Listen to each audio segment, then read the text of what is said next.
Well, here we are, Aria. Back to square one. It's a bittersweet moment, if I'm being honest. It feels like yesterday that I put together this masterpiece, and it is by far my greatest creation I've ever made, and I'm so proud of it. But unfortunately, it's time to put it in the past and move forward and build something better. But first, we're gonna have to clean up this mess. You want me to call one of my clones? No. I got a better idea. What is that? That right there is my new assistant, Aria 2.0, and it has something that you lack, suction power. The only sucking Aria is good at is in the finals, but for cleaning my office and home, that's where the Dreame X60 Max Complete comes in clutch. This little guy is packed with 35,000 PA suction, which means it will pick up every possible dirt or debris from carpet or hard floors. If you look closely, the front-facing camera actually has a little infrared detection light which helps the vacuum in identifying floor dirt, which is a lifesaver when you have two daughters because it knows when to avoid objects that aren't dirt. Also, being in a family full of girls means their hair gets everywhere. So the fact that the vacuum has a tangle-free brush means I don't have to get on my hands and knees ripping out strands of hair from the brush. After cleaning, it returns back to the all-in-one power dock where it dumps all the trash and connects the mop pads if you need any mopping done. But unlike other mopping vacuums, this one has the ability to store heat for up to 4 minutes, which helps clean oil stains a lot easier. During the mopping session, it will make multiple trips back to the power dock to automatically refill its water tank and clean the mop pads. The vacuum pretty much does everything by itself. I already own a Dreame air purifier, so the Dreame X60 Max Ultra Complete fits right at home. If you guys want to keep your home or office sparkling clean, then check out the Dreame X60 Max Ultra Complete by clicking the link below. Okay, now that our office is clean, we are now ready to begin building my ultimate dream setup version 3? Are we on 3? We lost track. We lost track. I believe it's version 3, but don't quote me on that. So first things first, you guys are probably wondering, Ed, what the hell is wrong with you? Why are you rebuilding your setup when it hasn't even been a full year since you had the last one? And honestly, guys, I have two reasons why I'm doing this. The main reason is because I'm getting old. Okay, I'm gonna be 38 years old this April, and I got lower back problems, I got neck problems. I wanna be able to choose when I want to stand and when I want to sit at my setup. My last setup was fixed against the wall, like it was stationary. So upgrading anything would be impossible. Swapping a monitor, maybe upgrading some PC components. It would be nearly impossible without having to take down the headboard because all the cables ran through the wall essentially. So I want to build myself something more practical, also something that will give me the flexibility of standing up, stretching my back, and just I want to focus more on my health for 2026. That's the main reason. And the second reason is we're actually moving, guys. I'm gonna be making a separate video about that later this year, but around August, we're gonna be leaving California altogether, and I wanna build a setup that's gonna be portable. We spent, what, like 4 to 5 hours today? At least. Just taking apart this setup. We're losing a lot of sunlight. So the setup we're gonna be building is gonna be more portable, and it's gonna be a lot easier for me to relocate to our new space later this year. And since we're gonna be moving later this year, it wouldn't make any sense to patch the wall right now because when I take apart the setup later this year, I'm gonna have to patch it up anyways and add fresh coat of paint. So we're gonna actually leave the wall the way it is and build over it. We're gonna be covering this entire wall with slat panels. So it's not gonna affect the aesthetics of the setup. So with that said, let's bring in the slat panels. So these are the slate panels we're using. Look at the freaking length. Preferably don't swing it at me. 120 inches, I believe. Is that a little too big? It is.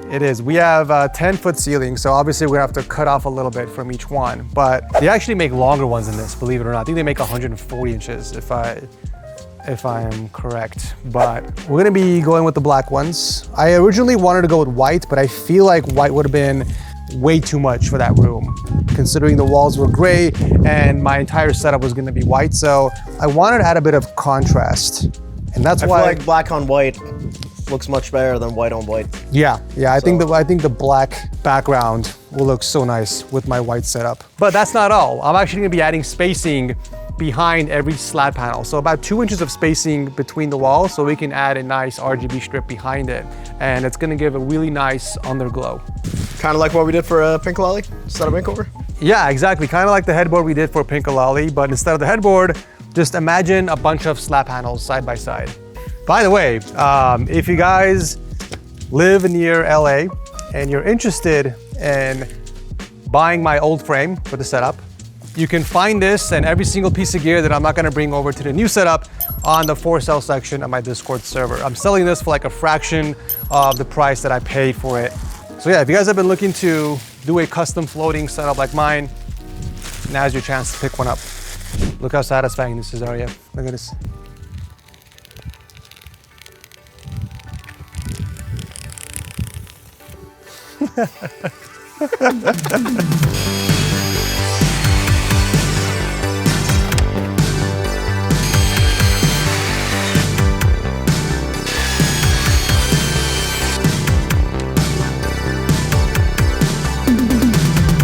All right, here's the dealio, ladies and gents. Here's how I'm going to be hooking up these panels against the wall. Remember I told you we're gonna be adding spacing behind the panels so we can add an RGB strip behind it?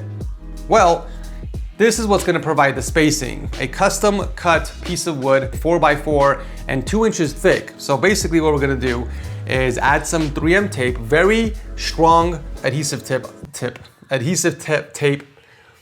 So here's how we're gonna do it.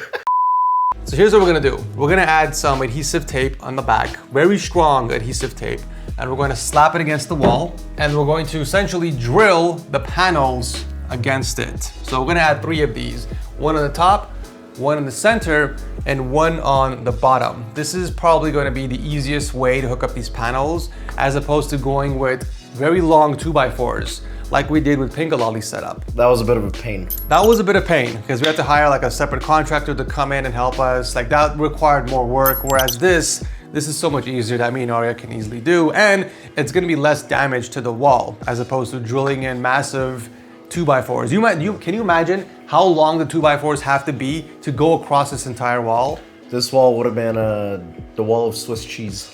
Yeah. When we take those out and move, unfortunately, there's gonna be way too much damage done to the wall. Whereas with this, we can mitigate some of that damage.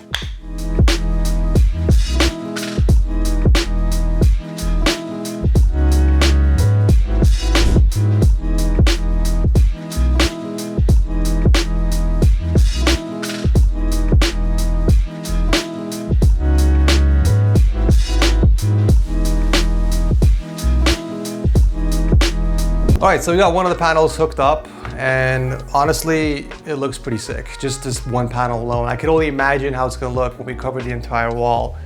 And it's actually pretty sturdy. We only got 3 screws that are holding this in place, and these panels itself are pretty light anyway, so it doesn't require that much force. Not gonna lie, I'm slowly digging the look of the floating design. It's pretty sick, isn't it? And now imagine a nice underglow from behind it. That's gonna be sick. Now, obviously we do have some outlets on the bottom here that I wanna make use. So what I did was I picked up some extensions and I went in and plugged it in just so we have access to the tip of it. That way, if I wanna plug in the RGB strip or let's say a 3D printer or whatever it is, I still have access to the port that's still gonna be behind the panel. And it's also one of the main reasons why I went with 2-inch spacing. So we have plenty of space for our cable to run through it. So you got one cable here, we got our Ethernet here as well. And then we have our main power for the desk, which I believe the Secret Labs desk has a very long power cable. It does. We built one for Pink Lolly, so I know. So my thought process is we plug one end of the cable inside here, run the wire through the wall, outside, and down to the desk because the cable is very long and it's gonna have a lot of slack. So not to mention you're gonna be plugging it into the leg of the desk anyway. So exactly, and the desk is gonna be stationary. It's not gonna be moving around. So this is the best way to hide all the excess slack. And then we have one more plug over here on this side that I want to make use of. So let's plug that in right now.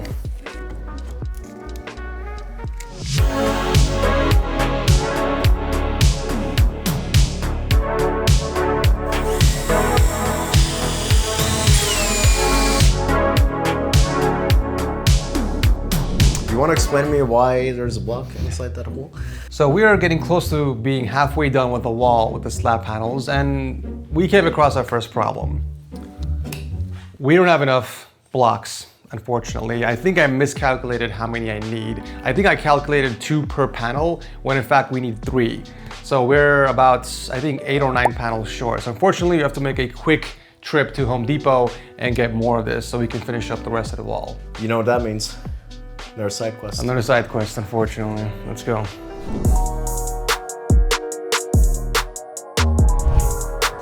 Oh yeah, they're hiring. Okay. If your gig at TechSource doesn't work out, here's your plan B.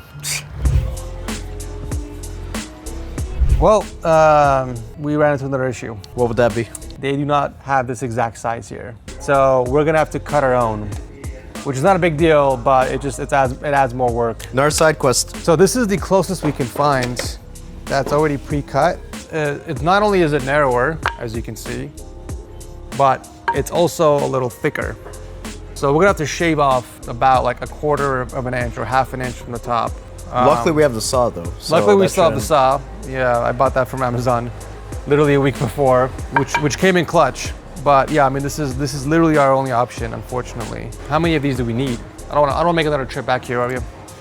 I'm gonna say, why don't we get 2, just to be safe? We only have 2. There's only 2 pieces left. In that case, let's get both of them. Wait, no, there's more. Well. Oh, this is like 3 pieces combined. Look, this is, yeah, they attached 3 pieces together. How many more panels do we need to hook up? Well, we have what? We have 3 right now? We have 4. We hooked up 4. We hooked up 4, so we have another.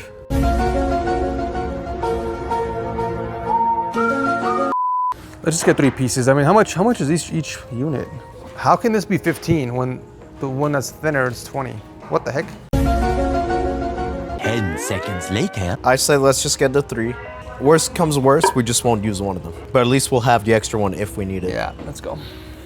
Great, now more work. At this rate, we're not gonna even finish the wall. That's crazy.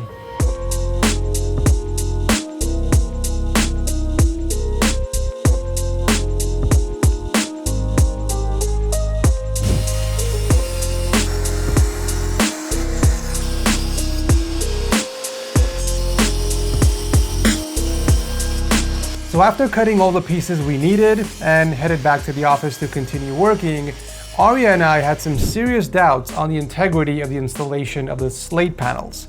We were worried that over time, the adhesive strip will lose its strength and the slate panel will peel off, falling to the ground.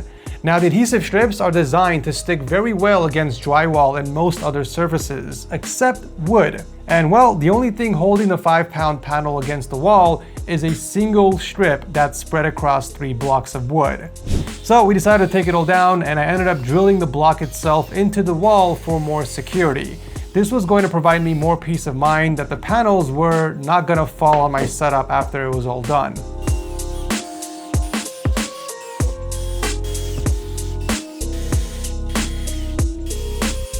I can't believe we spent a day and a half just on this freaking wall, Arya. We haven't even started the setup. I need a break, man. After all that was... My back is killing me right now, but I mean, tell me this doesn't look freaking epic. It was well worth it. Doesn't it feel like a completely different space as soon as you walk in here? We're not even done yet. We still have to add LED strips in between the panels, a massive RGB strip behind the entire wall, and I still got some tricks up my sleeve later on that's really gonna change the look of this accent panel. What sleeve? I feel like now it's time to assemble my desk. But before that, we gotta clean up this mess. So you know what that means. You're bringing in my replacement. Yes, we're bringing in Arya 2.0. Oh no! That is the worst battle cry I've ever heard.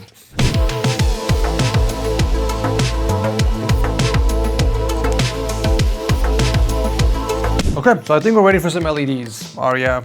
The first set of LEDs I want to hook up are the ones between the panels, and these are specifically designed to work with these slate panels.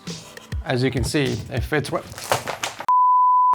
right there in between each panel. And I actually really love this design because it doesn't require 4 separate power strips. You only need 1 because of this adapter cable. So you can hook up 4 different strips and it all terminates into 1 cable, which is awesome because As you guys know, I hate dealing with cables, so this is gonna keep our entire setup clutter-free, essentially. Now the question is, how do we space this out? Because I do have a total of 4 strips, and obviously symmetry is life. So what are we thinking, Arya? I'm kind of digging using 3 of them instead of 4. 3, I paid for 4, we're gonna use 4. You know, in that case, let's just use 2. So we gotta find the center point, which, well, now we don't know what the hell center point is. So let's just assume one's gonna go here. Obviously, we're going top to bottom. We would have to space out the other 3 so it's evenly spaced out across the rest of the panels. So, and these are cuttable too. So once we find the spacing, we can cut this out. 151, this is the center point. No.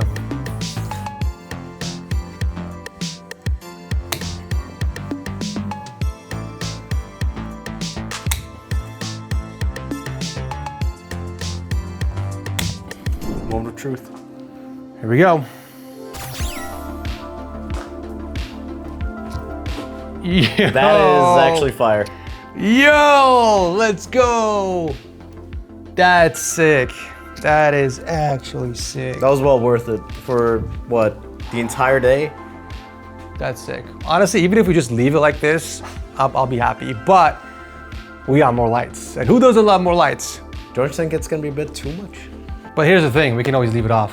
That is If true. it's too much, right? We have the choice. We have the power. As a matter of fact, now I'm curious, how does it look if it's off? Is it gonna be visible? Oh, that's a good point, actually. So check this out, guys. If we turn off the lights, you can't even see the strip because it blends in with the panels. I mean, it's a bit glossy. Well, it's because we have the lights. Yeah, we have the lights on, that's why you can kind of see it. But with the lights off, these blend in with the slab panels, so you can't even see the LED strip individually. Better question is, how does it all look at night? Let's put the other strip on, and then we'll do a final presentation. All right. And the final piece to the La Resistance, ladies and gents, the Palatix RGB strip that we're gonna be adding behind the acoustic panels. This is the same exact strip we used in Pinkalali's headboard, the one that basically... Is this the flashbang? This is the one that flashbanged us. These are so damn bright, and this is gonna be perfect for our backglow or underglow. And this is actually the longest one I could find on Amazon, 32 feet. Which is gonna get be the right size this time around? Yes, Yeah. it's gonna be enough to cover up the entire panel. I'm excited. Let's do it.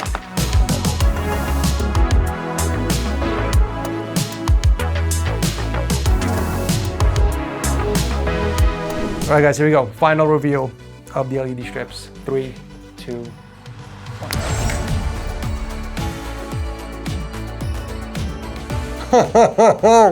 Hold up. Hold up. That is actually really clean. Damn. I mean, the colors don't really work together. They don't work, But that's the beauty of RGB. You can change it. Now I'm curious how it would look white on white. Let's turn the lights off. Dude, this is so sick. Totally worth it. The 2 days that we worked on this damn wall, absolutely worth it. But we're like maybe 20%, not even 20, maybe 15% done with the setup. That looks sick. You know what, that's it. Let's just leave it like this. This is good enough. Just leave the wall the way it is, right?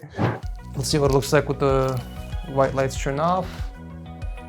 This one's actually good if you want to set some mood lighting. And the cool part is I can sync it with my phone and change the colors. There's a bunch of different effects I can pick from. This is sick. Okay, unfortunately it's too late to do anything today, so we're gonna call it, come back tomorrow and finally assemble our desk. Let's get out of here.